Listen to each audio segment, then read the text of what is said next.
Thinking. आखिर क्या shooters को ज़रूरत क्या है थिंकिंग चेंज करने की? पिस्टल उठानी ही तो है, गोली चलानी ही तो है, तो इसमें थिंकिंग वाली बात कहाँ से आ गई? आजकल शूटर्स यही सोचते हैं, या ये कहना गलत नहीं होगा कि आजकल के जो कोचेज़ हैं वो ऐसा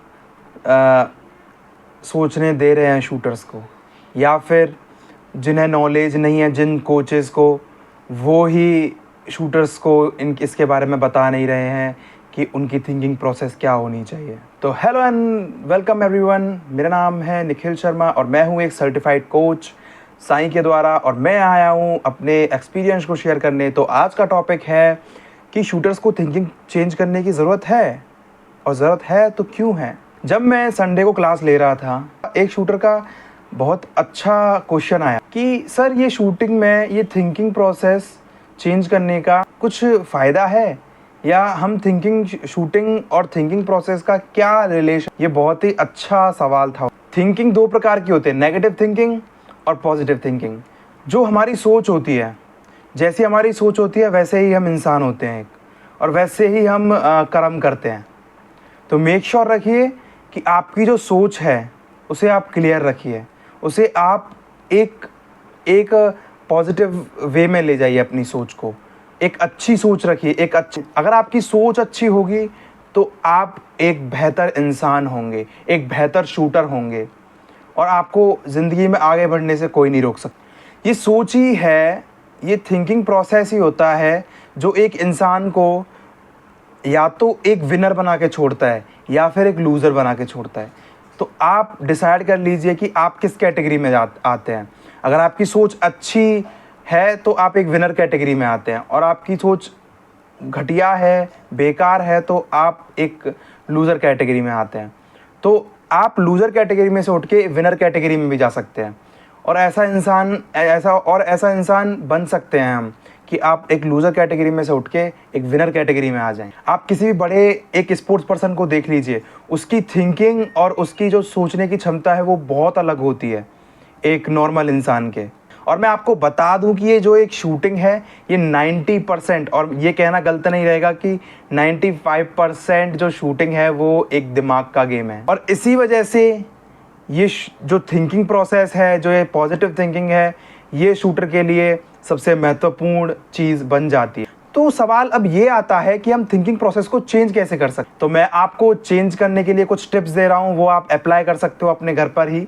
तो पहला पॉइंट ये है कि रीड द बुक्स। आपको जो बुक्स होती हैं, जो सेल्फ हेल्प की बुक्स हैं, जो एक बायोपिक जो बुक्स हैं उन्हें पढ़िए, अच्छी बुक्स पढ़िए। तो आपको क्या है, उसमें बहुत ज़्यादा हेल्प मिलेगी थिंकिंग प्रोसेस चेंज करने में।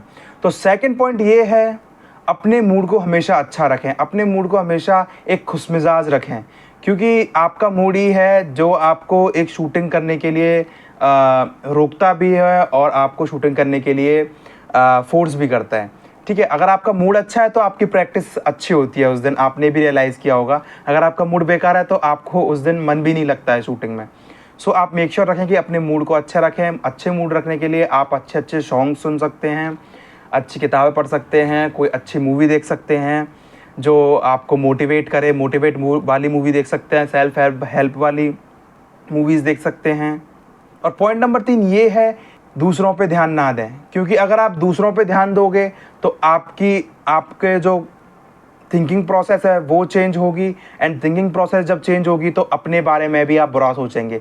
जैसा आप दूसरे के बारे में सोचते हैं, जैसा आपकी थिंकिंग प्रोसेस बन जाती है दूसरों के बारे में सोचने में, वैसी ही आपकी प्रोसेस, वैसा ही जो आपका दिमाग है वो आप अपने बारे में सोचने लग जाता है। जैसा आप दूसरों के बारे में सोचते हो वैसा ही आप अपने बारे में सोचते हो।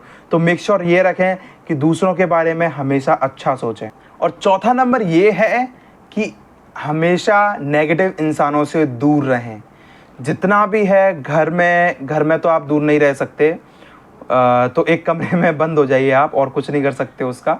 और अगर आपका जो दोस्त है कोई, या आस पड़ोस में कोई ऐसा इंसान है जो हर समय नेगेटिव रहता है, जो नेगेटिव थिंकिंग रखता है, जो नेगेटिव जितना भी है वो रखता है, तो आप उससे दूर रहिए, क्योंकि जो एनर्जीज़ होती हैं, जो नेगेटिव और पॉजिटिव की जो एनर्जीज़ होती हैं, वो एक दूसरे में ट्रांसफ़र होती रहती हैं। सो मेक श्योर ये रखिए कि आप उस नेगेटिव इंसान से दूर रहिए। कुछ पॉइंट्स जो आपको हेल्प करेंगे आपकी थिंकिंग प्रोसेस चेंज करने में और आपको विनर कैटेगरी में लाने के लिए। सो आपको ये वीडियो कैसी लगी, आपको ये टिप्स आप ज़रूर अपनाना ये अपने घर पे, और तकरीबन 10 से 15 दिन आप इसे अपनाना और आप खुद चेंजेस देखेंगे अपनी शूटिंग में, अपनी थिंकिंग में। सो आपको ये वीडियो कैसी लगी आप मुझे कमेंट बॉक्स में बता सकते हैं, और अगर आपको और भी जानकारी चाहिए इसके बारे में, थिंकिंग प्रोसेस और माइंड सेट को लेके, तो डिस्क्रिप्शन में लिंक दिया है मेरे व्हाट्सएप का, तो उससे जाइए और मेरे व्हाट्सएप ग्रुप में ज्वाइन होइए, और वहाँ पे आप को सारे डिटेल्स मिल जाएंगे कि आपको कैसे माइंडसेट चेंज करना है।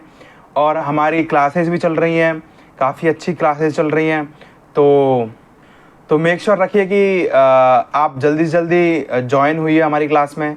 सो आप इस वीडियो को अगर अच्छा लगा हो तो लाइक कीजिए, सब्सक्राइब कीजिए और शेयर कीजिए जितना हो सके। जितना शूटर्स के साथ ज़्यादा शेयर करेंगे उतना ही हमारे जो शूटर्स कम्युनिटी है वो अच्छी रहेगी, और जिनका माइंडसेट है वो भी अच्छा रहेगा। अब मैं मिलूँगा आपसे अगली वीडियो में, तब तक के लिए नमस्कार।